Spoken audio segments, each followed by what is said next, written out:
ইদা জুলজিলাতিল আরদু জিলজালাহা, সবাই বলেন ইদা জুলজিলাতিল আরদু জিলজালাহা ওয়া আখরাজাতিল আরদু আথকালাহা ওয়া ক্বালাল ইনসানু মা লাহা।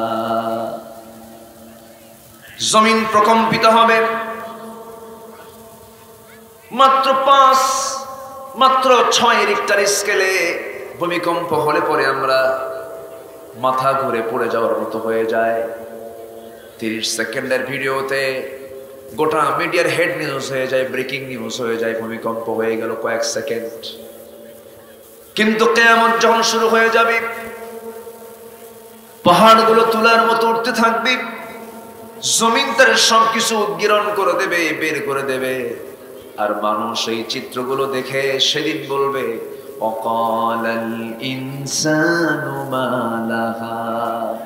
মানুষ বলবে আরে এত কিছু করলাম, সব তো আজকে শেষ হয়ে গেল, কিছুই থাকলো না, সব তো চুরমার হয়ে গেল, কোনো কিছুই রইল না। সেই দিন এমন একটি মুহূর্ত হবে কিয়ামতের সেই প্রচন্ড ভয়ের ভিতরে, গর্ভধারিণী মা তার সন্তান প্রসব করে ফেলবো, সময় প্রসব হয়ে যাবে। এমন একটি সিচুয়েশন সবার সামনে রয়ে গেছে। সেই জন্য কিয়ামতের ধারণা আমাদের জানার দরকার আছে না নাই? ধারণাগুলো নেওয়ার দরকার আছে না নাই? এই জন্য আল্লাহ তাআলা হাসরকে জানার জন্য হাসর দিয়েছেন, কিয়ামতকে বোঝার জন্য সূরা কিয়ামত দিয়েছেন। কিন্তু প্রশ্ন হলো কিয়ামতটা কখন হবে? কিয়ামতটা কখন হবে? ইয়াসআলুনাকা আনিস সাআতি আইয়ানা মুরসাহা। জোরে বলুন আল্লাহু আকবার। 5টা জ্ঞান কার জানা? 5টা জ্ঞান কে জানেন? আল্লাহ জানেন। সূরা লোকমান আমি যেখান থেকে তেলাওয়াত দিয়ে শুরু করেছি, আল্লাহ তাআলার কাছে 5টা ইলম রয়েছে যেটা পৃথিবীর কোনো মানুষ জানে না। আমরা ধীরে ধীরে আলোচনার একটু মূল পয়েন্টের দিকে আস্তে আস্তে যাচ্ছি। আমার আলোচনায় একটু সাইড কথা কম, আমার আলোচনায় একটু অতিরিক্ত কথা কম। আমি চেষ্টা করি যে যতক্ষণ সময় ধরে কথা বলতে, সময়গুলো যেন নষ্ট না হয়। তারে নারে বান্দরে কলা খাই সিন্দুরে, এই জাতীয় কথা আমার জীবনে আমি আমার সুস্থ ব্রেন থাকা অবস্থায় আমি কখনো এরকম করে কথা বলি নাই। আমার যারা আলোচনাগুলো শোনেন প্রযুক্তির কল্যাণে, অনলাইনে যারা দেখেন শোনেন, আমি চেষ্টা করি কিছু হক কথা বলার। হ্যাঁ, আমার কথায় সবাই খুশি হবে না, এটা স্বাভাবিক, কারণ কোরআনের বক্তব্য সবার ভালো লাগে না, ঠিক কিনা বলেন? কোরআন কি সবার ভালো লাগে? লাগে না। চোর চুরি করে সে কি খুশি হবে? না। সুদখোর সুদ খায় সে কি ওয়াজ শুনে তার ভালো লাগবে? ইয়াবার কারবার করে, ওইদিকে হজ করে, ইয়াবার কারবারও করে। আমি এরকম একজন ব্যক্তিকে শুনলাম, জানলাম, আমি তাকে বললাম ভাইজান আপনি হজ করে আসছেন, নামাজও পড়েন, আবার ব্যবসা ইয়াবার কারবার করেন, এর কারণটা কি? হুজুর আমি তো নিজে খাই না, মানুষকে খাওয়াই। চিন্তা করছেন? সে নিজে খায় না কিন্তু অন্যকে খাওয়ায়। তাহলে কোরআন হক কথা বলে। কোরআনের আরেকটা নাম হলো ফুরকান। আরেকটা নাম কি? ফুরকান। ফুরকান কাকে বলে? আল ফারকু বাইনাল হক ওয়াল বাতিল। হক এবং বাতিলকে পার্থক্য সৃষ্টি করে দেয় যে কিতাব, সেটাই হলো ফুরকান, কোরআন। তাহলে কোরআন এমন একটি কিতাব যা দিয়ে কোনটা হালাল কোনটা হারাম, আল হালালু বাইয়িন ওয়াল হারামু বাইয়িন। হালালও স্পষ্ট, হারামও স্পষ্ট। এই জায়গায় বান্দার না বোঝার কোনো কারণ নাই। বান্দাকে হালাল এবং হারামের জ্ঞান অর্জন করতে হবে। কার কথা? আসতে বলবেন না, কার কথা? এই মাথা দিয়েছেন, বুদ্ধি দিয়েছেন, শুধু প্রযুক্তির জ্ঞান অর্জন করলে হবে না, শুধু চিকিৎসা বিদ্যার জ্ঞান অর্জন করলে হবে না, শুধু পলিটিক্যালের জ্ঞান অর্জন করলে হবে না। পলিটিক্যাল নলেজের পাশাপাশি, সোশ্যাল নলেজের পাশাপাশি, পার্থিব যে সমস্ত প্রয়োজনীয় বিদ্যার পাশাপাশি আমাকে হালাল এবং হারামের জ্ঞান জানা দরকার সবার আগে, সব শিক্ষারা আগে না পরে? বলেন পরে না আগে? আমরা শিখি কখন? মরার আগ দিয়া। মরার আগ দিয়ে হুজুরদের একটু ভাড়া করেন, হুজুর সারা জীবন আকাম কুকাম করছে হুজুর, আসে না? বলেন তো আছে? আকাম কুকাম করছে হুজুর, একটু তওবা পড়ায় দেন, একটু বুঝায় দেন। না, লা তাসুলু কদমা ইবনে আদম হাত্তা ইউসআল আন খামসিন। কোন আদম সন্তান এক কদম সামনে নিতে পারবে না কিয়ামতের দিন যতক্ষণ না 5টি প্রশ্নের জবাব না দিতে পেরেছে। ওয়ান শাবাবিহি ফিমা আবলাহু, তার যৌবন সম্পর্কে প্রশ্ন করা হবে, কোথায় খাটাইছে, গার্লস স্কুলের সামনে কিনা, আকাম কুকাম করছে কিনা। নাম্বার 2, সে তার যৌবনকাল কোথায় কাটাইছে। ওয়ান মালিহি, তার মাল সম্পর্কে প্রশ্ন করা হবে, সে মাল মিন আইনা ইকতাসাবাহু, কোন জায়গা থেকে কামাই করেছে এবং সে কোথায় তা ব্যয় করেছে। কি কথা কি বোঝা গেল? আন উমরিহি, তার জীবন সম্পর্কে প্রশ্ন করা হবে, গোটা জীবন সে কোথায় খাটাইছে এগুলো। তাহলে আমি মরার আগ দিয়া একটু তওবা করে ফাঁকিগুল দিনের প্রচার হয়। যতক্ষণ ওয়াজ শোনে ততক্ষণ তো গান শোনে না, এই তো কিছু তো উপকার হয়, অবশ্যই উপকার হয়। আল্লাহ তুমি তাদেরকে দ্বীনের কল্যাণে এই কাজের খেদমত করার তৌফিক তুমি আল্লাহ দিয়ে দাও। জোরে বলি আল্লাহুম্মা আমিন। আমার দিকে তাকান। তাহলে আল্লাহর কাছে কয়টা জ্ঞান? বলেন কয়টা জ্ঞান? 5টা জ্ঞান। সূরা লোকমান থেকে আমি কিছু কথা বলতে চাচ্ছি। কোন সূরা বলেন তো? লোকমান। লোকমান চেনেন সবাই? চেনেন? কি বাড়ি কোথায়? মনিরামপুর? আচ্ছা, হ্যাঁ মনিরামপুরে আছে, কেশবপুরেও আছে। লোকমান নামে এখানে লোক আছে, দেখি লোকমান কই? কই তুই একটা লোকমান নাই এই জায়গায়? কই? আচ্ছা থাক, যে লোকমান নামে বহু মানুষ আছে। কেন? লোকমান ছিলেন আল্লাহর খুব পছন্দের একজন বান্দা, একজন আদর্শ পিতা। সুবহানাল্লাহ বলে, একজন আদর্শ কি পিতা। লোকমান নামে লোক খুঁজে পাবেন, ইব্রাহিম নামে লোক খুঁজে পাবেন, কারণ এনারা ছিলেন জাতির রাহবার, জাতির মডেল। কিন্তু ওইদিকে ফেরাউন নামটাও কিন্তু কোরআন শরীফে আছে। ফেরাউন নামে কোন লোক কি এখানে আছেন? দেখে হাত তুলে। আছে? গোটা দুনিয়া জুড়ে কোথাও কি খুঁজে পাওয়া যাবে না? তাহলে ফেরাউন পাবেন না, নমরুদও পাবেন না, হামানও পাবেন না, আবু জেহেলও পাবেন না। কারণ আবু জেহেলরা জানে আমি আবু জেহেলের দল করলেও আবু জেহেলের নামটা রাখা যাবে না। আবু জেহেলের দল করে কিন্তু তার নামটা রাখে না। আছে না নাই?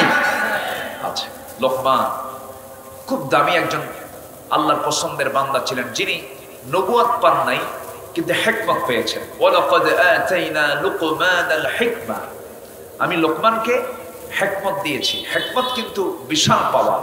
ওয়ামান ইউতিল হিকমাতা ফাকাদ উতিয়া খায়রান কাসীরা, যাকে হিকমত দেওয়া হয়েছে আল্লাহর পক্ষ থেকে তাকে সমস্ত কল্যাণ দেওয়া হয়েছে।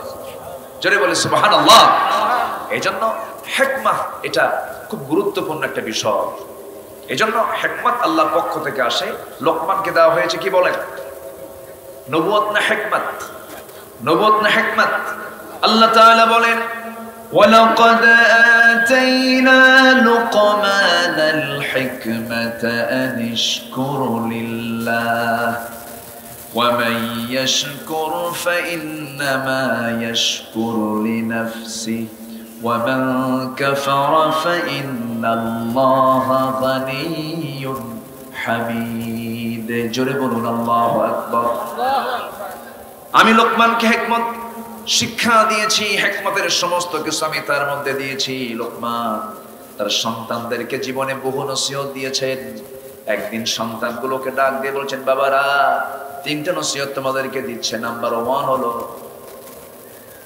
পৃথিবীর শ্রেষ্ঠ খাবার খাবি, পৃথিবীর শ্রেষ্ঠ বিছানায় ঘুমাবে, শ্রেষ্ঠ প্রাসাদে বসবাস করবে। এই 3টে নসিহত শুনে সন্তানগুলো হাসে আর বলে, আব্বা তোমার মাথা ঠিক আছে নাকি? ভাতই পাই না, শ্রেষ্ঠ খাবার কেমনে খাবো? ভালো বিছানায় কেমন করে ঘুমাবো? ভালো বিছানা আমাদের কপালে জুটবে কেমনে? আমরা গরিব মানুষ। সঙ্গে সঙ্গে আবার বলছেন আমার আব্বা, শ্রেষ্ঠ প্রাসাদ পাবো কোথায়? ছোট্ট একটা কুড়ে ঘর আমাদের। লোকমান বলছেন শোনো, শ্রেষ্ঠ খাবার বলেছে, তোমরা কখন খাবে? শ্রেষ্ঠ খাবার মানে হলো ভরা পেটে কখনো খাবে না, ক্ষুধা পেটে খাবে এবং ক্ষুধা পেটেই উঠবে। জোরে বলেন সুবহানাল্লাহ, জোরে বলেন সুবহানাল্লাহ। এগুলো হচ্ছে হিকমত। এগুলো কি হিকমত? নাম্বার 2 হলো শ্রেষ্ঠ বিছানায় ঘুমাবি। শ্রেষ্ঠ বিছানা মানে আমার সন্তানগুলো, তোমরা মনে করো না দামি দামি ওই সমস্ত বিছানাগুলো, ফেরাশগুলো তোমাদের জন্য কিনতে হবে, তা নয়। ম্যাট্রেস নয়, কোনো তোশক নয়, দামি কোনো বিছানাকে আমি বুঝাই নাই। এখানে শ্রেষ্ঠ বিছানা বলতে আমি বুঝিয়েছি হলো তোমরা পরিশ্রম ছাড়া বিছানায় যাবে না, সারা দিন পরিশ্রম করবে, হাড় ভাঙ্গা পরিশ্রম করবা। হাড় ভাঙ্গা পরিশ্রমের মধ্য দিয়ে তোমার যখন বিছানা তুমি পাবে, ওই বিছানাই হবে তোমার জীবনের শ্রেষ্ঠ বিছানা। কি পরিশ্রমের শরীরে কি বিছানা লাগে? লাগে কিছু?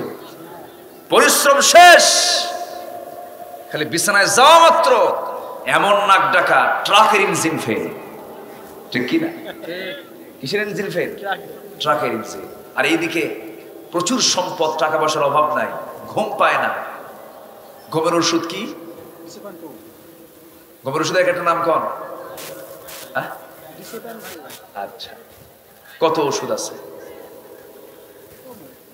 আচ্ছা জি, ঘুমের ওষুধ ছাড়া ঘুম হয় না। টাকা পয়সার অভাব নাই, কিন্তু ঘুমটা দেন কে?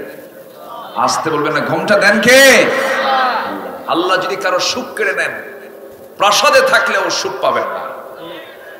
আল্লাহ যদি কাউকে সুখ দেন, কুড়ে ঘরে থাকলেও আপনি রাজার মতো থাকবেন। জোরে বলি সুবহানাল্লাহ। কারো সম্পদ দেখে আফসোস করবেন না, সম্পদ মানুষকে সুখ দেয় না। কারো সম্পদ দেখে লোভ করবেন না, সম্পদ কাউকে সুখ দেয় না। সুখ দেওয়ার মালিক একমাত্র, কেবলমাত্র তিনি কে? আসতে বলবেন না, তিনি কে? গাড়ি বাড়ি সবকিছু আছে, কিন্তু বউটা খালি কি? বউটা খালি সাইড মারে, পরকিয়া করে। শান্তি আছে? বলেন শান্তি আছে? শান্তি নাই। আপনার সব কিছু আছে, কিন্তু বাচ্চা একটা মদ খায় আর একটা গাঁজা খায়, আছে না নাই? আছে না? সুখ আছে? সুখ নাই। এই জন্য সুখের জন্য চাইতে হবে কার কাছে? আসতে বলবেন না, কার কাছে? লোকমান তার সন্তানদেরকে কি নসিহত দিচ্ছেন দেখেন। তোমরা শ্রেষ্ঠ খাবার খাবে মানে কি? ক্ষুধা পেটে খাবে, ক্ষুধা পেটে উঠবে। মানে কি? এটি কি অসুস্থ হওয়ার লক্ষণ না সুস্থ হওয়ার লক্ষণ? সুস্থ। নাম্বার 2 হলো সেরা বিছানায় ঘুমাবে। মানে সেরা বিছানা তোমার তখনই হবে যখন তুমি কায়িক পরিশ্রম করবে, শারীরিক পরিশ্রম করে যখন বিছানায় চলে যাবে, তখন তুমি সুস্থ হয়ে যাবে, তোমার ঘুমটা সুন্দর হবে। নাম্বার 3 হলো শ্রেষ্ঠ প্রাসাদে ঘুমাবে। মানে শ্রেষ্ঠ প্রাসাদ মানে হলো মানুষের সবচাইতে বড় রাজ্য হলো হৃদয়। হৃদয় নামক রাজ্যকে জয় করে ফেলবে, তোমার প্রাসাদ হবে পৃথিবীর শ্রেষ্ঠ প্রাসাদ। জোরে করেন সুবহানাল্লাহ। এই নসিহতগুলো কে দিচ্ছেন? আসতে কয়, বলেন কে দিচ্ছেন? লোকমান। সাদা মানুষ না, কিন্তু সুন্দরও না, লম্বাও না, সুশ্রীও না, দাঁতগুলো ফাঁকা, ঠোঁটটা মোটা, নিচের ঠোঁট এত মোটা, মোটার ঠেলায় নিচের দিকে গড়ে নামছে। মাথার চুল গুণা আছে না, লোহার গুণা, গুণা গুণা দিয়েছে যেই বান্দে, শক্ত কি? হ্যাঁ, তার গুণার তার, এরকম শক্ত মার্কা মাথার চুল, সাইজ ছিল না। তাফসীরে আসছে সাইয়েদনা লোকমানের পায়ের গোড়ালি ছিল ফাটা। পায়ের গোড়ালি কি? ফাটা গোড়ালি কিছু আছে না? এই শীত আসার সাথে সাথে ফেটে শেষ হয়ে যায়। ওই ফাটা পা নিয়ে যদি লেপের তলে ঢুকে, লেপের কাপড় কি ঠিক থাকে? আসতে খান কেন? সকালবেলা লেপ গোছানো নিয়ে স্বামী আর বইয়ের মধ্যে লাগে গন্ডগোল, কি ফাটা পাও আমার হইছে আমার স্বামী, এরকম বলেন না? বলে ফাটা পা। লোকমান ছিলেন এরকম একটা বাহ্যিক ভাবে অসুন্দর দেখতে একজন মানুষ, সমাজে তার কোনো পরিচিতিও ছিল না, কিন্তু লোকমানকে আল্লাহ তাআলা এত সুন্দর করে পছন্দ করলেন, তার নামে কোরআনে কারীমের একটা সূরার নামকরণ করলেন। জোরে বলে সুবহানাল্লাহ। এমনি করেননি, বহু যোগ্যতা আছে তার। শুনবেন সবাই? সবাই শুনতে রাজি আছেন তো? জোরে বলি ইনশাআল্লাহ। সেই সূরা লোকমান এর সর্বশেষ আয়াত হলো 34 আয়াত সম্বলিত এই সূরা, মক্কায় নাজিল হয়েছে এই সূরাটা। আল্লাহ তাআলা সর্বশেষ আয়াত যেটা দিয়েছেন, আল্লাহ বলছেন, শোনো পৃথিবীর মানুষ, 5টা বিষয়ের জ্ঞান আমি কাউকে দেই নাই, 5টা বিষয়ের জ্ঞান আমি আল্লাহ নিজে জানি।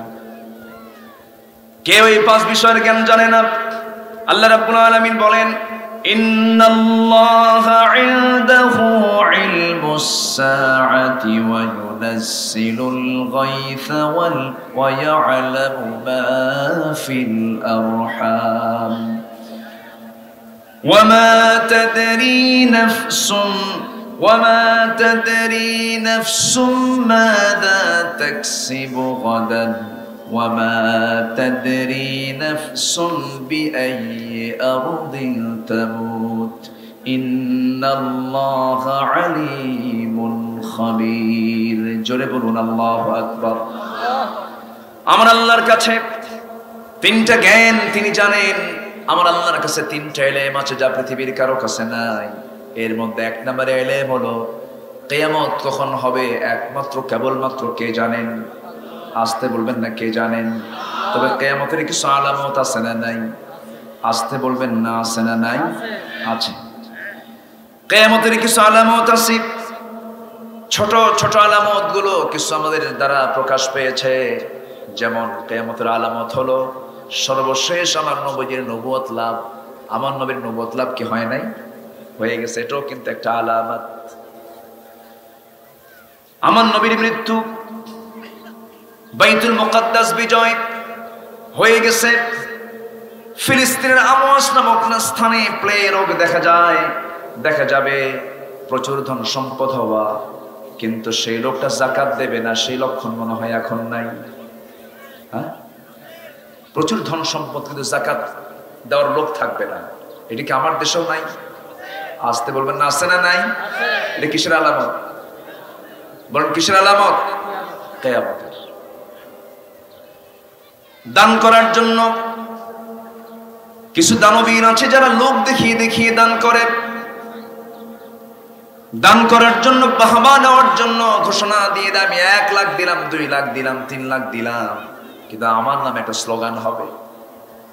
কিন্তু যাকাতের মতো ফরজ ইবাদত সে আদায় করতে চায় না। যখন দেখবেন সমাজে ধন সম্পদের পরিমাণ বেড়ে গেছে কিন্তু যাকাত দিচ্ছে না, ভাবতে হবে এটা কিসের আলামত? বলেন, আসতে বলবেন না কিসের আলামত? আরেকটা আলামত হলো নবুয়তের মিথ্যা দাবিদার। এরকম কিছু শ্রেণীর আত্মপ্রকাশ হয়ে যাবে, যেমন মুসাইলামতুল কাজ্জাব, আসওয়াদ আনসি, এই সমস্ত লোকগুলো মিথ্যা নবুয়তের দাবিদার ছিল। এবং এই ভারতবর্ষে একজন ছিল, তার কিছু অনুসারী আমার দেশে আছে, মির্জা গোলাম মোহাম্মদ, নাম শুনেন নাই? দেখেন, এদের সংখ্যাও কিন্তু আমার দেশে আছে, এদের অনুসারীও কিছু আছে। এগুলো হচ্ছে কিয়ামতের আলামত। এগুলো কিসের আলামত বলেন? কিয়ামতের আলামত। আমার বন্ধুগণ, কি ব্যাপার? ফোন কাছে নিয়ে যদি আপনি কারবার করেন তাহলে তো সমস্যা। প্রয়োজনে ফোন বন্ধ রাখতে হবে, ডিস্টার্ব না। হ্যাঁ, আমার বন্ধুগণ, কিয়ামতের আলামত হলো আখিরি জামানায় শেষ সময়ে কিছু নবুয়তের দাবিদার, কিছু ভণ্ড দাবিদার আসবে। আমার নবীর জীবদ্দশায় মুসাইলামতুল কাজ্জাব নামে একজন মিথ্যা নবুয়তের দাবি তুলেছিল। সাহাবায়ে কেরাম মোকাবেলা করে, সাহাবায়ে কেরাম যুদ্ধ করে মুসাইলামতুল কাজ্জাবকে দুনিয়া থেকে বিদায় করে দিয়েছেন। এই ভারতবর্ষে পশ্চিমাদের যোগ সাজসে একজন কাদিয়ান প্রদেশ থেকে গোলাম আহমদ কাদিয়ানি নামে একজন ব্যক্তি, সে বলল আমি আখিরে জামানের পয়গম্বর। জোরে বলুন নাউজুবিল্লাহ, আরো জোরে বলুন নাউজুবিল্লাহ। যদি কেউ রাসূলকে বাদ দিয়ে যদি অন্য কোন নবীকে মানে, তার কি ঈমান থাকবে নাকি?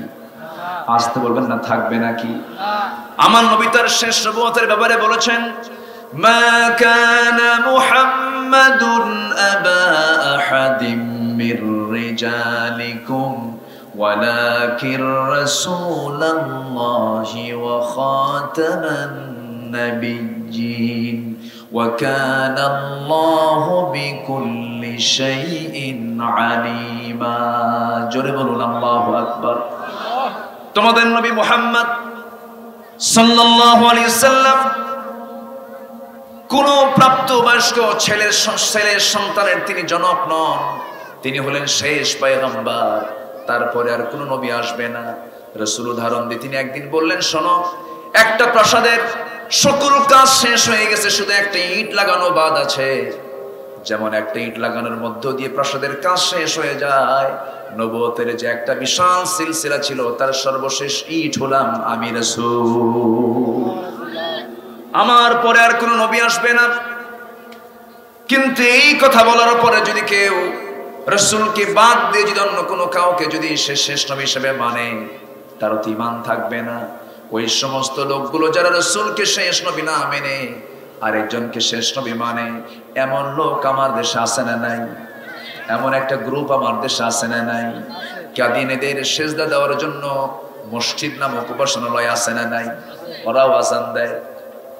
ওদের পেছনে আমেরিকা কাজ করে, ওদের পেছনে ইউরোপ কাজ করে, বড় বড় কোম্পানিগুলো ওদের দ্বারা পরিচালিত। এক নামে সবাই চিনে ফেলবেন। এই সমস্ত লোকগুলো কাদিয়ানী, যারা কোরআন এবং হাদিসকে সামনে রেখে স্পষ্ট ভাষায় বলা যেতে পারে এরা কাফের, এতে কোনো সন্দেহ আসতে সন্দেহ নাই। রাসূলকে না মানলে সে কি ঈমানদার হবে নাকি? অথচ তাদের দ্বারা তাদের ব্যাপারে কোনো কথা নাই। কিন্তু তাওহীদপন্থী মুসলমান যখন হকের কথা বলে তখন তাদেরকে জঙ্গি বলে গালি দেওয়া হয়। আসতে বলবেন না, ঠিক কি না? ইসলাম কি জঙ্গি শেখায়? ভাইবা প্রশ্ন আসে, এমসিকিউ প্রশ্ন আসে যে জঙ্গি কোথায় উৎপন্ন হয়? নাম্বার 1 কলেজ, নাম্বার 2 মন্দির, নাম্বার 3 মসজিদ, নাম্বার 4 মাদ্রাসা। দেখছেন, 4টা পয়েন্ট দিয়ে রাখছে। জঙ্গি কোথায় হয়? এখন বলেন কলেজ, মসজিদ, মন্দির না মাদ্রাসা, কোনটা হবে? বলেন কোনটা কোনটা মানুষ উত্তর দেবে বলেন? সমাজে প্রচলিত কোনটা? মাদ্রাসা। আচ্ছা, মাদ্রাসায় যদি জঙ্গি হয়, এই পর্যন্ত দেখেছেন কি কোন মাদ্রাসায় কোন আগ্নেয়াস্ত্র অথবা কোন অস্ত্র নিয়ে মাদ্রাসার ছাত্র ধরা পড়েছে এমন কোন রেকর্ড আছে?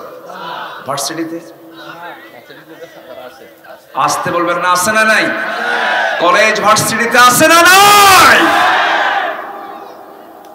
তাহলে কোথাও যদি আপনি আগুন দেখেন, কোথাও যদি আপনি ধোঁয়া উঠতে দেখেন, লক্ষণ পিছনে নিচে কি আছে?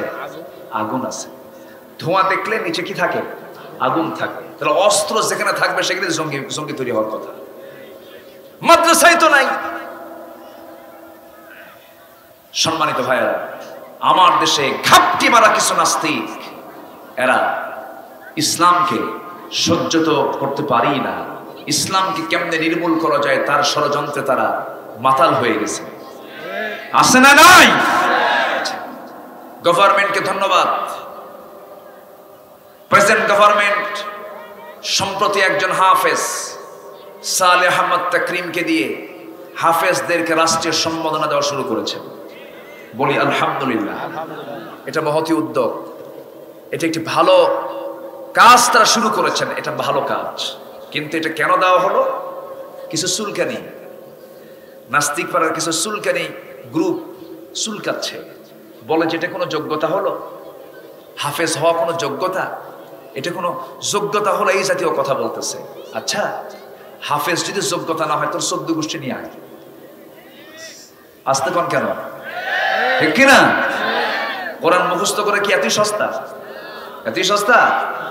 সস্তা না, এত সহজ না। কোরআন মুখস্থ করতে চাইলে আপনি মুখস্থ করতে পারবেন না। মুখস্থ করায় দিবেন কে? আল্লাহ। আমার নবীর উপরে কোরআন নাযিল হয়েছে, সেই রাসূল নামাজ পড়াচ্ছেন। নামাজের মধ্যে আয়াত বাদ গেছে। কার আয়াত বাদ গেছে? কার? সাধারণ কোনো ব্যক্তির? আমার নবী। নামাজের মধ্যে যখন আয়াত বাদ গেল, নামাজ শেষ হতে একজন সাহাবী উবাই ইবনে কাব বললেন, ইয়া রাসূলুল্লাহ, নামাজের মধ্যে যে আপনি আয়াতগুলো বাদ দিলেন, আয়াতগুলো মানসুখ হয়ে গেছে নাকি, রহিত হয়ে গেছে নাকি? আমার নবীজি মুস্কি হাসি মেরে বললেন, সাহাবী রে, রহিত তো হয় নাই, আমি ভুলে গেছি। আমার নবীজি যদি নামাজ তেলাওয়াত করতে নিয়ে যদি নামাজের ভিতরে আয়াত বাদ পড়ে যায়, ফেলে যান, যদি ভুল হয়ে যায়, আমার আপনার নামাজের মধ্যে ভুল হতে পারে কিনা বলেন? সঙ্গে সঙ্গে আল্লাহ বলছেন, সানুকরিউকা ফালা তানসা ইল্লা মা শাআল্লাহ। হে রাসূল, আমি আপনাকে পড়িয়ে দেব, আমি আপনাকে রিসাইট করে দেব, আপনি ভুলবেন না। আমি যদি চাই আপনি কখনো ভুলবেন না। আমার নবীর কাছে কোরআনের আয়াতগুলো নাজিল হচ্ছে, রাসূল বারবার তেলাওয়াত করছেন, জিহ্বা নড়াচ্ছেন। আল্লাহ বলছেন, লা তুহাররিক বিহি লিসানাকা লিতাআজালা বিহি। হে রাসূল, আপনি জিহ্বাকে বারবার নড়াবেন না মুখস্থ করার জন্য। আমি আল্লাহ নিজ কুদরতে আমি আপনাকে আপনার সিনার মধ্যে কোরআনটা তুলে দেব। এখন বলেন, যারা হাফেজ তারা আল্লাহর নরমাল বান্দা না স্পেশাল বান্দা? নরমাল না স্পেশাল?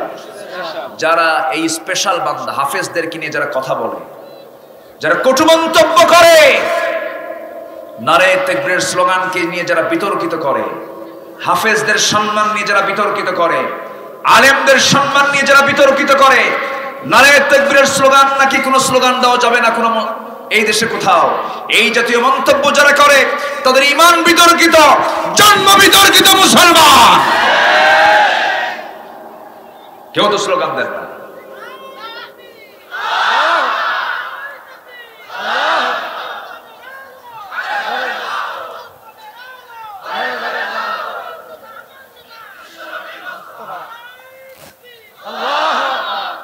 মাশাআল্লাহ, বলি আলহামদুলিল্লাহ। যে স্লোগানটা দেওয়া হলো এটা আমাদের বদরের স্লোগান, এটা উহুদের স্লোগান, এটা খন্দকের স্লোগান, এটা মুতার স্লোগান। মুসলমানদের অস্ত্র একটাই, নারায়ে তাকবীর, নারায়ে তাকবীর, আরো জোরে নারায়ে তাকবীর। একটু আওয়াজ দেন তো, হাত একটু উঁচু করেন, নারায়ে তাকবীর। হাত নামান, বলি আলহামদুলিল্লাহ। এই আওয়াজ অনেকের সহ্য হয় না, আছে আমাদের মধ্যে, আছে আছে না নাই? এই আওয়াজ শুনলে ওদের গায়ে জ্বালা পড়া করে। যাদের এই আওয়াজ শুনলে গা জ্বালা পড়া করে, ওদের জানাজা দেওয়া হবে না, যেহেতু জানাজায় আল্লাহু আকবার আছে। যাদের এই আওয়াজ শুনলে গা জ্বালা পড়া করে, ওদেরকে জানাজা না দিয়া কুকুর বিড়াল সিগারের মতো বিদায় করা দরকার। আমার আর এর চাইতে বড় ভাষা নাই। আমি তাদেরকে সাবধান করে বলতে চাই, মুনাফিকি চাল চালবেন না। মুসলমান মুসলমানের মতো কথা বলবেন। ইসলামকে খাটো চোখে দেখবেন না, ইসলামকে নেগেটিভ ভাববেন না। ইসলাম দিয়ে আপনার পরিচয়, মুসলিম আপনার পরিচয়, কোরআন আপনার সংবিধান, আল্লাহ আপনার রব, রাসূল আপনার লিডার। আল্লাহু আকবার। ভোগীসুগি করেন কেন? কোনো ভোগীসুগি করার কোনো সুযোগ নাই। কষ্ট হচ্ছে আপনাদের? আসুন তাহলে আল্লাহর কাছে কয়টা এলেম, কয়টা বিষয়ের জ্ঞান? কিয়ামতের ব্যাপারে সবচেয়ে বেশি জানেন কে? আল্লাহ। কিন্তু কিছু আলামত আছে না নাই? আলামতগুলো প্রকাশ করেছেন মুহাম্মদ সাল্লাল্লাহু। 7-8টা আমি আলামতের কথা বলেছি ইতিমধ্যে, মনে আছে তো আপনাদের? আচ্ছা, আরেকটা আলামত হলো নাম্বার 8, যখন দেখবেন আমানতদারিতে উঠে গেছে, সমাজে যখন আমানতদারিতে থাকবে না, তখন ভাববেন আপনি যে কিয়ামত সামনে চলে আসছে। এখন যে লোক ঋণ দেয় সে বিপদে, যারা ঋণ নেয় সে বিপদে। কে বিপদে থাকে বলেন? ঋণদাতা না ঋণ গ্রহীতা? ঋণদাতা বড় বিপদে পড়ে যায়। যে ঋণ দিল সে বড় বিপদে পড়ে গেছে। আপনি টাকা পাবেন যার কাছে, তার কাছে গেছেন, ভাই টাকাটা দেন, অমুক দিন আসো। আরেকদিন গেছেন, অমুক দিন আসো। তৃতীয় দিন গেছেন আপনি তার কাছে, যাওয়া মাত্রই সামনে কিছু লোকজনের সামনে যখন বলি ফেলেছেন, খেপে গিয়ে রেগে গিয়ে বলে, ভাই তুমি আমার কাছে সকালে চাও, বিকেলে চাও, সন্ধ্যায় চাও, আমার কি কোনো মান সম্মান নাই? দেখছেন, ও ঋণ খেলাপি হয়ে বসে আছে, আমার কি মান সম্মান নাই? চোরের মায়ের, ওই এলাকায় এই কথা আছে তো নাকি? চোরের মায়ের বড় গলা। আমার বন্ধুগণ, ইদা উদিআতিল আমানাহ, যখন আমানতদারিতে উঠে যাবি, সেই সময় কিয়ামতের সমস্ত আলামতের মধ্যে একটা আলামত প্রকাশ পেয়ে যাবে। শেষ পর্যন্ত ঋণদাতা যে ঋণ দিছে সে রাগের ঠেলায় বলে, ভাই জীবনে আমি তোমার কাছ থেকে দুনিয়ার টাকা চাবো না, কিয়ামতের দিন তুলে নেব। ঋণ গ্রহীতা কয়, লম্বা ডেট পাইছি। কি কথা কি বুঝতেছেন? এগুলো কিসের আলামত বলে? কিসের আলামত? কিয়ামতের আলামত। নাম্বার 9 হলো সহি যে ইলম, সেই ইলমগুলো উঠিয়ে নেওয়া হবে, অজ্ঞতা বিস্তার লাভ করবে। আজকের সমাজে দেখবেন 27 ইঞ্চি, 28 ইঞ্চি, 29 ইঞ্চি বক্তাও আছে, আছে না নাই? তার যোগ্যতা হলো 27 ইঞ্চি, কোনো পড়াশোনা নাই, ছোট্ট বাচ্চা, ইলম নাই, কালাম নাই। সেই বাচ্চাগুলো এসে মঞ্চে হাত ঢাক মারতেছে, চিল্লা চিল্লি করতেছে, আয়াত নাই, হাদিস নাই। যখন সমাজে মূর্খগুলো জ্ঞান দেওয়া শিখবে, তখন ভাববেন কিয়ামতের আলামত শুরু হয়ে গেছে। কথা কি বুঝতেছেন আপনারা? 2 ঘন্টা বক্তৃতা, বক্তা এমন সুর দিল, ওই যে সুর ধরছে না আহমদ থেকে, শেষ পর্যন্ত সুর আর ছাড়ে না। সুরের ঠেলায় বক্তা নিজেও কান্দে, শ্রোতাও কান্দে। ওয়াজের শেষে যখন বলা হলো, বুঝলা কি? কানলাম তো ঠিকই, বুঝি নাই কিছু। আছে না নাই? আসতে বলবেন না, আছে না নাই? সঠিক ইলম উঠিয়ে নেওয়া হবে, অজ্ঞতা বিস্তার লাভ করবে, যার তার মুখ থেকে ফতোয়া বের হয়ে যাবে। ফতোয়া শব্দটা ফতোয়া দিতে গেলে অনেক হিসাব করে দিতে হয়। ইমামে আযম আবু হানিফা রাহমাতুল্লাহ আলাইহিকে 40টা প্রশ্ন করা হয়েছিল, তিনি 37টি প্রশ্নের জবাব দিতে পারেন নাই। 37টা জবাব না দিয়ে বলেন, আমি পারলাম না, কিতাব না দেখে আমার পক্ষে উত্তর দেওয়া সম্ভব না। আর আমার দেশে দেখবেন কেউ ফতোয়া দেওয়ার জন্য সামনে বসে আছে, ও কাফের, ও কাফের, ও কাফের। তুমি কোন জামানার কোন কুতুব? আছে না নাই? আসতে বলবেন না, আছে না নাই? রাজুলুন রাজুলান বিল ফিসকি আও বিল কুফরি ইল্লা ইরতাদ্দাত ইলাইহি ওয়া ইল্লাম ইয়াকুন সাহিবুহু কাযালিক। যদি কোনো ব্যক্তি কোনো ব্যক্তিকে ফাসিক বলে গালি দেয়, কাফের বলে গালি দেয়, সে যদি ফাসিক কাফের না হয়, সেই গালি যে বলেছে তার দিকে বর্তাবে। অতএব কাউকে গালি দিতেও সাবধান হওয়ার দরকার আছে না নাই? সাবধান হতে হবে। এগুলো সব হলো ইলম শূন্যতার কারণে, অহংকারের কারণে। যে ব্যক্তি জ্ঞানী হয় সে বিনয়ী হবে, কিন্তু জ্ঞানী হওয়ার মধ্য দিয়ে সে যদি অহংকারী হয়, সে যদি মেজাজি হয়, সে তো জ্ঞানী হতে পারে নাই।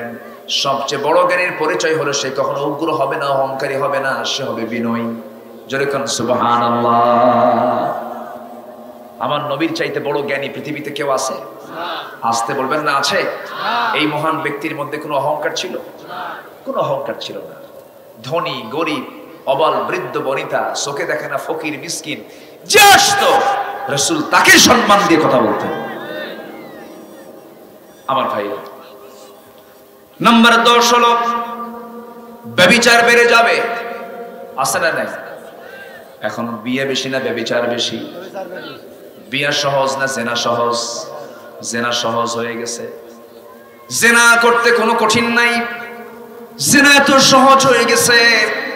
যুবকরা বিপদগামী হয়ে পড়তেছে, মেয়েরা আজকে কাপড় চোপড় খুলে রাস্তায় বের হয়ে গেছে।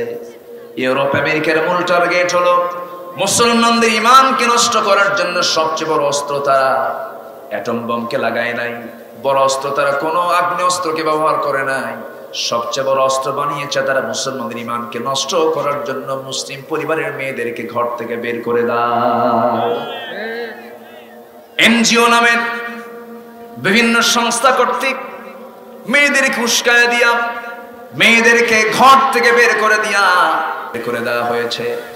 গত পরশুদিন আমি পদ্মা সেতু যখন পার হচ্ছিলাম, পদ্মা সেতু পার হওয়া মাত্রই দেখি একটা ট্রাকের পিছনে একটা প্রাইভেট কার মেরে দিয়েছে, পিছনে মারছে। পিছনে মারলে কি এখানে সমস্যা আছে না নাই বলেন? সমস্যা দুই প্রকার হতে পারে। নাম্বার 1, ঘুম থাকতে পারে। নাম্বার 2, ব্রেক মিস করতে পারে। নাম্বার 3 হলো সে ঘুমাতে পারে, অথবা ঘুমের বিকল্প বোতল খায়া মাতাল হতে পারে। ঠিক কিনা বলেন? দেখি সেই গাড়ির সেই প্রাইভেট কারে প্যাসেঞ্জার মোটে 3 জন। সেই 3 জন প্যাসেঞ্জারের একটা মাথায় কোনো কাপড় চোপড় নাই, 3টাই ফিমেল, মহিলা মানুষ। 3 জনই মহিলা, মানে কি ড্রাইভারও মহিলা। পিছন দিক থেকে গিয়ে মেরে দিয়েছে ট্রাককে। এই 3 জন মহিলার মাথায় কোনো কাপড় চোপড় নাই। যে ড্রেসটা পরেছে সেই ড্রেসগুলো হলো পুরুষের ড্রেস, শার্ট প্যান্ট পরা, টাইট ফিটিং পরা পোশাক, মেরে দিয়ে শীত হয়ে পড়ে আছে। প্রশাসন চলে আসছে।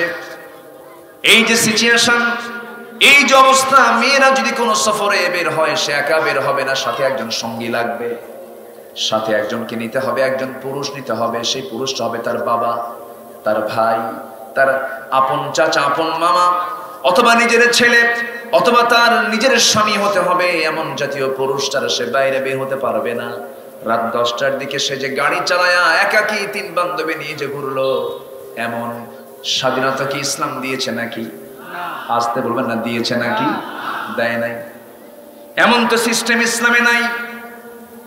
আপনি মা, আপনি সব কিছু করবেন, কোনো আপত্তি নেই, কিন্তু ইসলামকে আপনি প্রত্যাখ্যান করে আপনি মানবেন, তাতে শান্তি পাবেন না।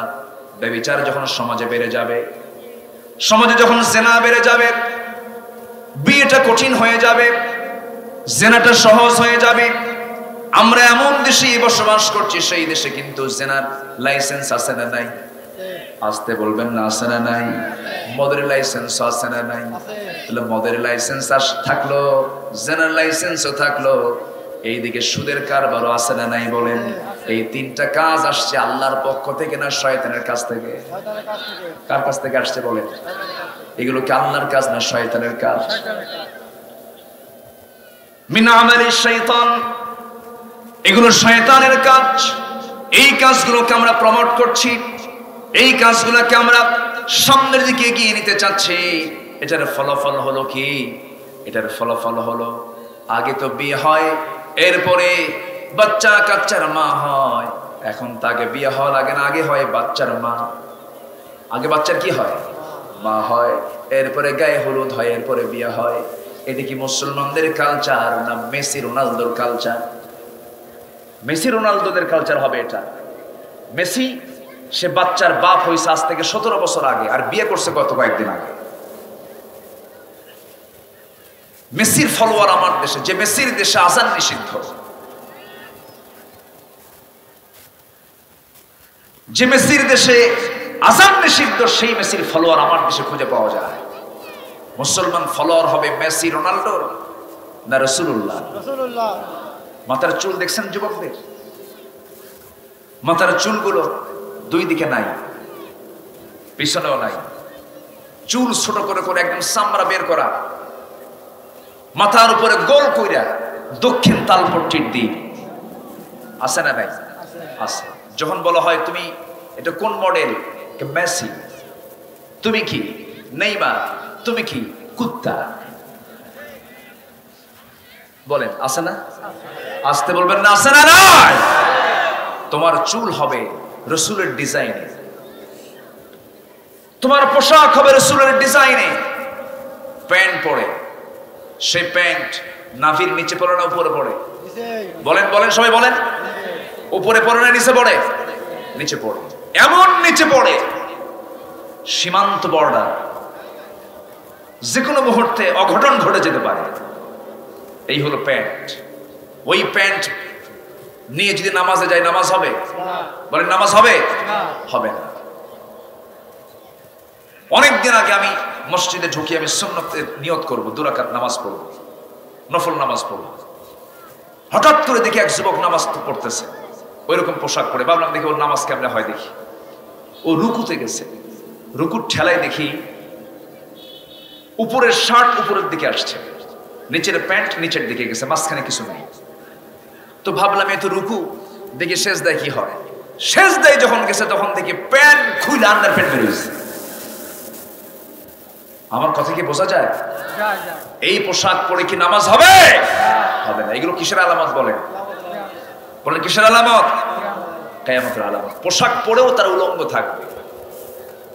পুরুষরা মেয়েদের সুরত ধারণ করবে, ছেলেরা মেয়েদের সুরত ধারণ করবে। মেয়েদের হাতে থাকে চড়ি, আজকে ছেলেদের হাতেও চড়ি আছে না নাই? আসতে বলবেন না আছে না নাই? নাম দিয়েছে ব্রেসলেট। নাম দিয়েছে কি? ব্রেসলেট নাম দিয়েছে।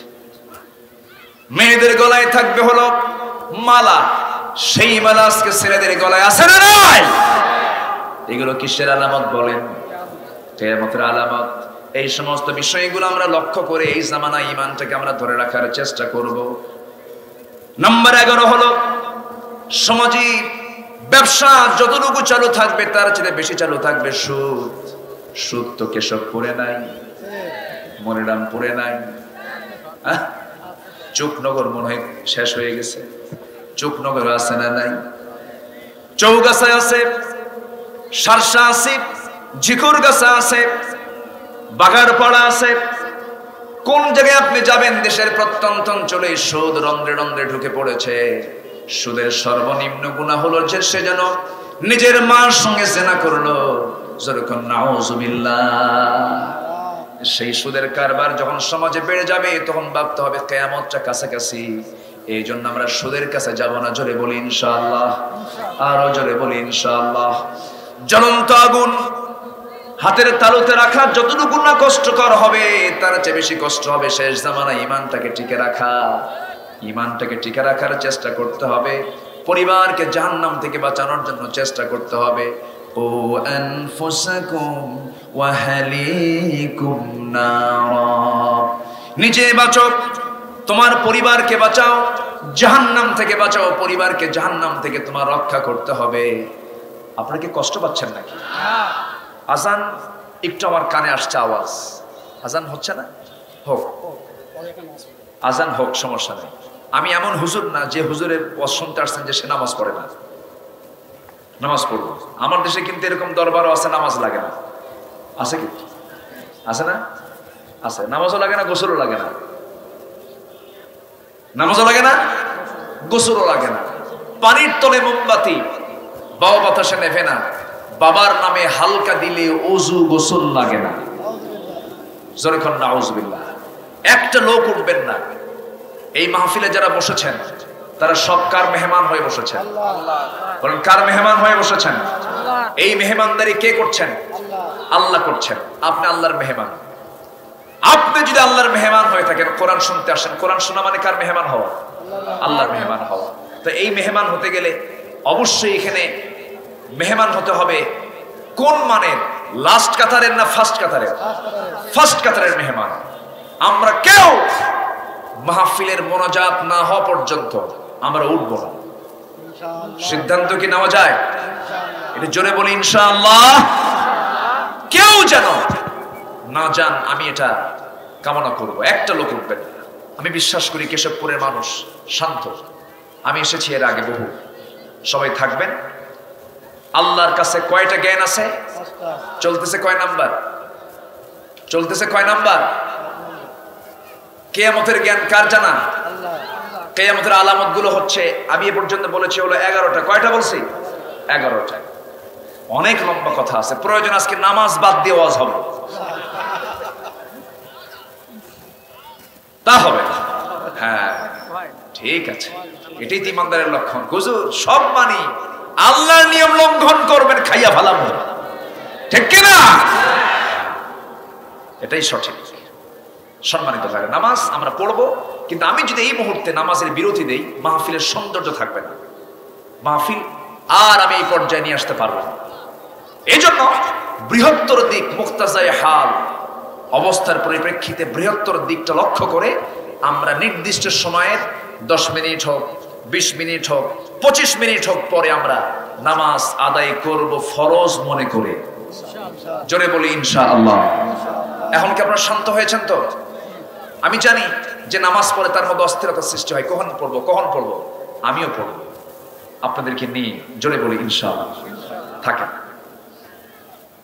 আমাকে চিরকুট দিচ্ছেন, আমি দেখছি, সমস্যা নাই, এটাও আমি সময় মতো কাজে লাগাবো, ঠিক আছে? তারা আপনাদের মেহমান, তাদেরকে অশোনাতেও হবে, কি করেন আপনারা? ঠিক আছে না? সবাইকে সন্তুষ্ট রাখতে হবে।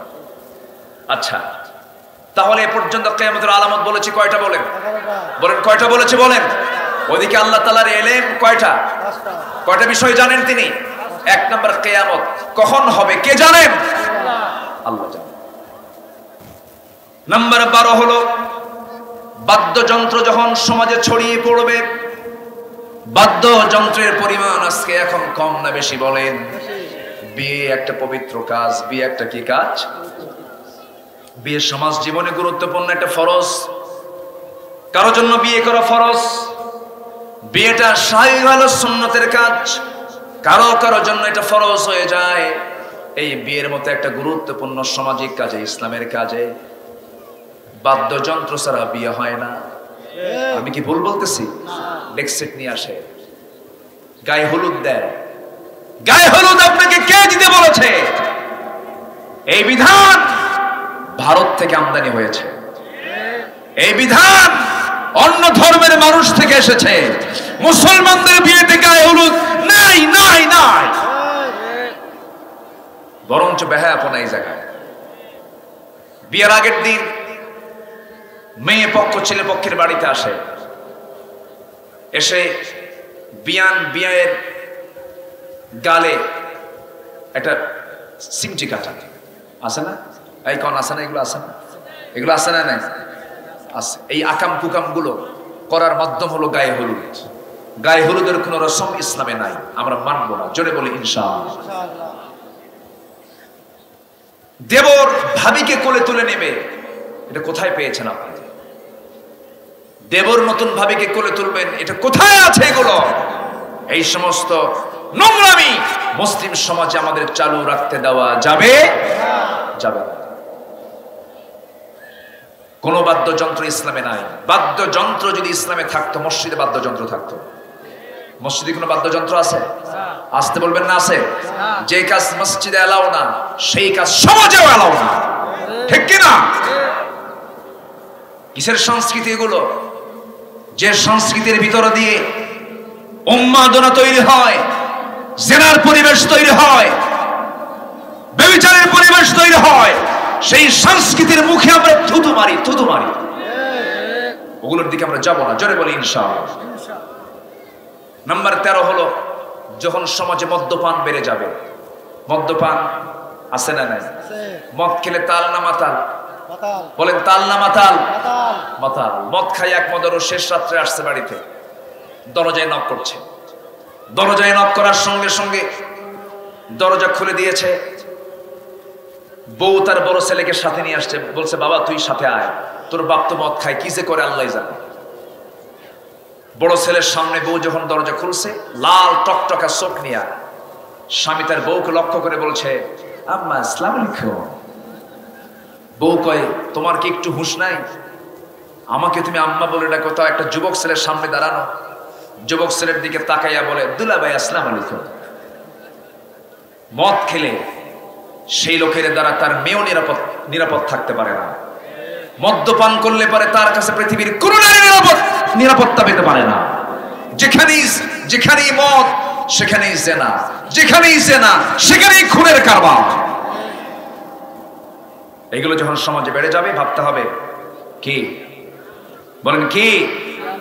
কিয়ামত। যখন ছাগলের রাখালরা সুউচ্চ অট্টালিকা নির্মাণ করবে, সমাজের নিরীহ মানুষের টাকা পয়সা মেরে খায়া যারা অট্টালিকা বানাবে, তখন ভাবতে হবে যে কিয়ামত খুব কাছাকাছি। এরকম লক্ষণ এখন আছে না নাই? আসতে বলবেন না, আছে না নাই? আমার বন্ধুগণ, এই সমস্ত সময় আমাদের সামনে হাজির হয়ে গেছি। এই মুহূর্তে আমাকে আপনাকে প্রস্তুতি নিতে হবে, কোনো ক্রমে ঈমানটাকে নষ্ট করা যাবে না।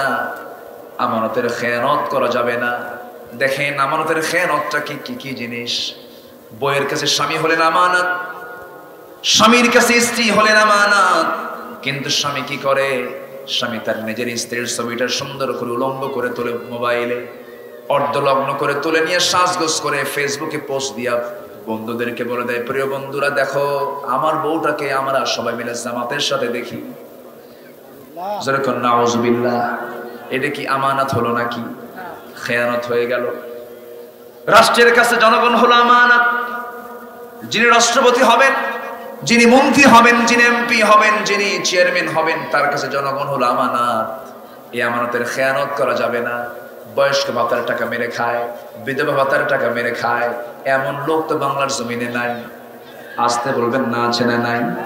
আছে। বিধবার ভাতার তালিকায় হলো চেয়ারম্যানের বউ 1 নম্বরে আছে। আচ্ছা চেয়ারম্যান বেঁচে থাকলে কি বিধবা হয়? হ্যাঁ, এখানে কোন চেয়ারম্যান আছেন কিনা জানি না। ও আপনি মন খারাপ করেন না, আমি আপনাকে বলিনি তো। আপনাকে রাগ করতেছেন নাকি আপনারা? না আমি তো ওনাকে দেখে কিন্তু বলিনি, ভুল বুঝবেন না। আছে বয়স্ক ভাতার টাকা মেরে খায়, বিধবার টাকা মেরে খায়। আমরা আমার দেশকে কতটুকু ভালোবাসি, খালি মুখ দিয়ে ভালোবাসার কথা বললে হবে না। 14 লক্ষ কোটি টাকা দেশ থেকে পাচার করেছে যারা, তারাই সবচাইতে বড় চোর, ঠিক কিনা? তারাই সবচেয়ে বড় চোর। খালি মুখে বললে, মুখে বুলি আওড়ালে হবে না দেশকে ভালোবাসি। চুরি কর দেশে থুইয়া খা, সব বাইরে পাচার করেছে। সম্মানিত ভাইয়েরা, সম্মানিত বন্ধুগণ, অথচ ওমরে ফারুক কি ছিলেন? অর্ধ দুনিয়ার শাসক তিনি। রোম পারস্য তাকে থেকে থরথর করে কাঁপে। সেই ওমরে ফারুক 1 বোতল, রাষ্ট্রের পক্ষ থেকে 1 বোতল মধু আনছেন। কি আনছেন? মধু। সেই মধু নিয়ে এসে বউকে বলছেন, বউ আমার এই মধুটা আমি এবং আমার প্রতিবেশীদের নেওয়ার জন্য আমি রাষ্ট্রের পক্ষ থেকে পেয়েছি, তো এটাকে ভাগ করো। বোতলের মধুটা এই প্রতিবেশীর এই কয়েকজনের জন্য তুমি ভাগ করে আমাদের একটা অংশ রেখে সবাইকে দিয়ে দাও। সমান ভাগে ভাগ করবে কিন্তু কাজ। এই বলেই বোতলটা বউয়ের হাতে দিয়ে আবার বলতেছেন, আমাকে বোতলটা আমার হাতে দাও। আবার হাতে ফেরত নিয়ে বলতেছেন, না তুমি ভাগ করলে হবে না। বউয়ের মেজাজ গেছে খারাপ হয়ে। আমারে তুই মাইন্ড করলি, আমারে তুমি অবিশ্বাস করতেছ। বউ তো মন খারাপ করে বসে আছে।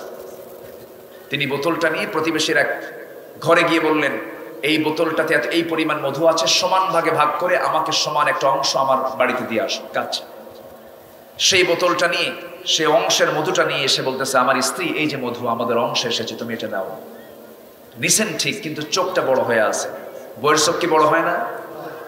আস্তে আস্তে করে। আরে বইয়ের চোখ বড় হয় না? সংসার করতে গেলে কি স্বামীর চোখ বড় হয় না? বইয়ের চোখ বড় হয় না? না হলে আপনি সংসার করবেন কেন? আপনি যত বড় নেতা হন, যত বড় হুজুর হন, যত বড় চেয়ারম্যান হন না কেন, বইয়ের কাছে দাম সহজে কমই পাওয়া যায়।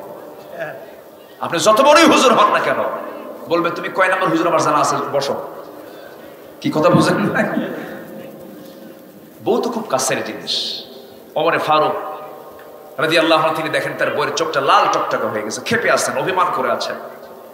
ওমরে ফারুক তাকে হাত দিলেন, ঝাংটা মেরে উঠলেন, বললেন, আমিরুল মুমিনিন, মধুর বোতল আপনি এখন দিচ্ছেন কেন? আপনি তো ভাগ করে নিয়েছেন, আমি কি চুরি করতাম নাকি? আপনি আমায় অবিশ্বাস করেন কেন?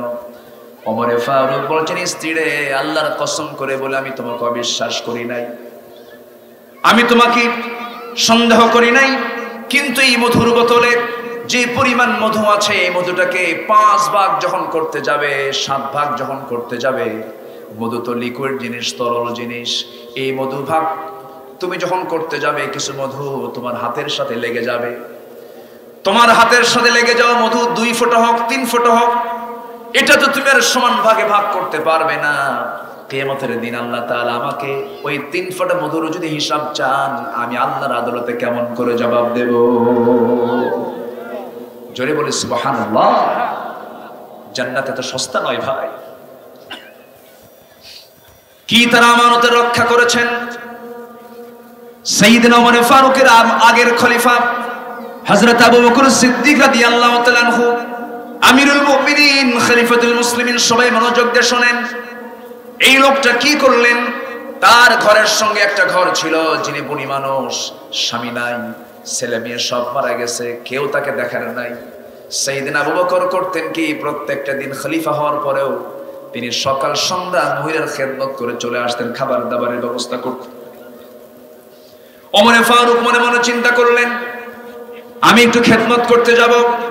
খেদমতের চিন্তা নিয়ে তিনি ঘরের মধ্যে ঢুকে বলছেন, মা, বুড়িমা, কি খেদমত করতে হবে? এবার বুড়িমা বলছে, খেদমত তো আগের একজন যুবক করে গেছে। ওমর ফারুক মনে মনে ভাবতেছেন, কোন যুবক করে যায়? আমি তো তাকে চিনি না, আমি তাকে চিনবো কে? আমি তাকে চিনি না। পরপর 3টা দিন তাকে দেখার চেষ্টা করলেন, পারলেন না। একদিন সন্ধ্যার পরে তিনি বসে আছেন আর পেতে আছেন, দেখি আজকে কোন লোকটা ঢোকার সময় টের পান নাই। যখন খেদমত করে বের হয়েছেন, সামনে ওমর ফারুক দাঁড়ায় গেছেন। কে তুমি? চেহারার দিকে তাকায় দেখেন সাইয়েদনা আবু বকর সিদ্দিক রাদিয়াল্লাহু তাআলা আনহু। আবু বকরের চেহারা দেখা মাত্র ওমর ফারুক বলছেন, আপনি এই জায়গায় কেন? আমাদের তো কিছু খেদমত করতে হবে, আপনি আমাদের জন্য কিছু কাজ দিয়ে দেন, আপনি খলিফাও হবেন, আবার এগুলো করবেন। আবু বকর বলছেন, শোনো ওমর, আমার প্রতিবেশীর হক আমাকে আদায় করতে হবে, কারণ আমার আমলনামা তুমি ওমর তোমার পিঠে যাবে না কিয়ামতের দিন। আমার বন্ধুগণ, আমার ভাইয়েরা, প্রথম খলিফার ইন্তেকাল হয়ে গেল, বুড়ি মহিলা বেঁচে আছেন, কিন্তু জানেন না ওই যুবকটা কে খেদমত করে যায়, নামটা প্রকাশ করেন নাই। ওমর ফারুক তার পরের দিন খেদমত করতে গেছেন, যেদিন তিনি ইন্তেকাল করেছেন, তারপরের দিন সেই দায়িত্ব ওমর ফারুক পালন করছেন। প্রতিবেশী ওই মহিলার ঘরে গেছে। ঘরে গিয়ে মহিলা কি সমস্ত পানীয়, সমস্ত কাপড় চোপড় পরিষ্কার করে দিয়া যখন চলে আসবেন, তার আগ দিয়ে খেজুরগুলো ধুয়ে দিয়েছে। বলছেন, বুড়িমা, আপনি এগুলো খান। যখন বুড়িমা খেজুরগুলো হাতের মধ্যে নিয়ে যখন মুখে দিয়েছে, বিচিটা মুখের সঙ্গে লেগে গেছে। সঙ্গে সঙ্গে বুড়ি মহিলা বলছে, ও যুবক, তুমি তো মনে হয় আগের যুবক না। আগের যে যুবক আমার সেবা করে যেত, সে মনে হয় পৃথিবীতে বেঁচে নাই। কেন, কি হয়েছে মা, আপনি বলেন। আগের যে সেবক আমাকে সেবা করে যেত, সে যখন আমার সামনে খেজুরগুলো রাখতো, খেজুরগুলোর বিচিগুলো ফেলে দিয়ে আমার মুখে মুখে খেজুরগুলো তুলে দিয়ে যেত। জোরে কান সুবহানাল্লাহ, আরো জোরে কান সুবহানাল্লাহ। এটাই হলো আমানত, এটাই হলো আমানতের রক্ষা করা, প্রতিবেশীর হক আদায় করা। এই সমস্ত কাজগুলো আপনি যখন দেখবেন সমাজ থেকে উঠে গেছে, তখন ভাবতে হবে, এই ফিতনার যুগে আমার ঈমানটাকে ধরে রাখার চেষ্টা করতে হবে, আমাকে চেষ্টা চালাতে হবে। আমার ভাইয়েরা, সেই জন্য সবার সামনে কিয়ামত আছে না নাই? আসতে বলবেন না, আছে না নাই? আমরা প্রিপারেশন নেব, জোরে বলি ইনশাআল্লাহ। আল্লাহ বলছেন, ও বান্দা, আমার কাছে 5টা বিষয়ের জ্ঞান আছে। নাম্বার 2 হলো ওয়ায়ুনাজ্জিলুল গায়সা ওয়া ইয়ালামু মা ফিল আরহাম। নাম্বার 2 হলো বৃষ্টি কখন হবে কেউ জানে না। পৃথিবীর কোন আবহাওয়াবিদ কিন্তু বলে না যে অমুক সময় বৃষ্টি হবে, বলে হতে, বলেন হতে পারে, নাও পারে, কিন্তু হবেই হবে। এটা কে জানেন? বলেন আল্লাহ জানেন। ওয়া ইয়ালামু মা ফিল আরহাম, জরায়ুর ভিতরে জন্ম নেওয়া শিশু যে রক্তপিণ্ডের মধ্যে আছে, গোশতের টুকরার মধ্যে আছে, সে কি অবস্থায় আছে কেউ জানে না। হয়তো আপনি বলবেন ছেলে হওয়া মেয়ে হওয়া সেটা আগেই জানা যায়, ডায়াগনোসিস করলে পাওয়া যায়। আপনি এটা বলতে পারেন, কিন্তু ছেলেটা কতটুকু সুস্থ হবে, সে বোবা হবে না, বাক শক্তি ফিরে পাবে, তার কান ঠিক থাকবে না, কি ঠিক থাকবে, সমস্ত কিছুর তথ্য কি সবাই বলতে পারবে নাকি? সব বলতে পারবে না। হ্যাঁ, মেডিকেল সায়েন্স এখন এতটুকু ডেভেলপ হয়েছে, বাচ্চা মার পেটের মধ্যে আছে, ওই পেটের মধ্যেও যদি ওই বাচ্চারা যদি হার্টের কোনো প্রবলেম থাকে, মেডিকেল ডায়াগনোসিস করে এটা বের করতে পারে। কিন্তু সন্তানটা ভালো হবে না খারাপ হবে এটা কেউ জানে নাকি? আসতে জানে নাকি? আল্লাহ এটা বোঝাচ্ছেন, বান্দা, ওই আরহামের ভিতরে ওই বাচ্চার সমস্ত খবর কে জানেন? আল্লাহ জানেন। নাম্বার 3 হলো ওয়ামা তাদরি নাফসুন মাযা তাকসিবু গাদা। আগামীকাল তুমি কি উপার্জন করবে, তোমার কি রিজিক আছে তুমি জানো না। আগামীকালকে রিজিক কি হবে এটা একমাত্র জানেন কে? আসতে বলবেন না কে? আল্লাহ তাআলা সর্বশেষ বলছেন, ওয়ামা তাদরি নাফসুন বিআইয়ি আরদিন তামুত। এবং তোমরা জানো না কোন জমিনে তোমার মৃত্যু হবে, কোন জমিনে তোমার মৃত্যু হয়ে যাবে, এই ফয়সালা, এই সিদ্ধান্ত, এই বিষয়ের জ্ঞান একমাত্র কে জানেন? আসতে বলবেন না, কে জানেন? আল্লাহ জানেন। তাহলে কিয়ামত কখন হবে, বৃষ্টি কখন হবে, বাচ্চা পেটে কি অবস্থায় আছে কে জানেন? এবং তোমার কামাই কালকে, তোমার রিজিক কালকে কি হবে কে জানেন? নাম্বার 5 হলো মৃত্যু কোথায় হবে কেউ জানে না, একমাত্র জানেন কে? আল্লাহ তাআলা। আল্লাহ বলছেন এই 5টা বিষয়ের জ্ঞান যেহেতু আমার আছে, অতএব তুমি আমার সামনে সঁপিয়ে দাও তোমার মস্তক, আর বলে দাও আমি তোমারই গোলাম, আমি তোমারই গোলাম, তোমার কাছে সাহায্য চাই। 5 ওয়াক্ত আযান যখন হয়ে যাবে, সব কাজের আগে আমার মূল কাজ কোথায় যাওয়া? আসতে বলবেন না, কোথায় যাওয়া? 5 ওয়াক্ত নামাজ পড়বেন। কারা কারা একটু হাত তুলে দেখান তো দেখি। জোরে বলি ইয়া আল্লাহ, আরো জোরে বলি ইয়া আল্লাহ, আরো জোরে বলি ইয়া আল্লাহ।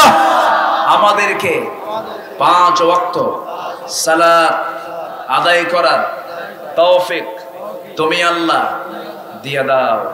জোরে বলি আমিন, আরো জোরে আমিন।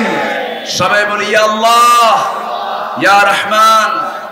তোমার মসজিদের জন্য আমাদেরকে কিছু অর্থ, কিছু দান করার তৌফিক তুমি আল্লাহ দিয়ে দাও। জোরে বলি আমিন। হাত নামান।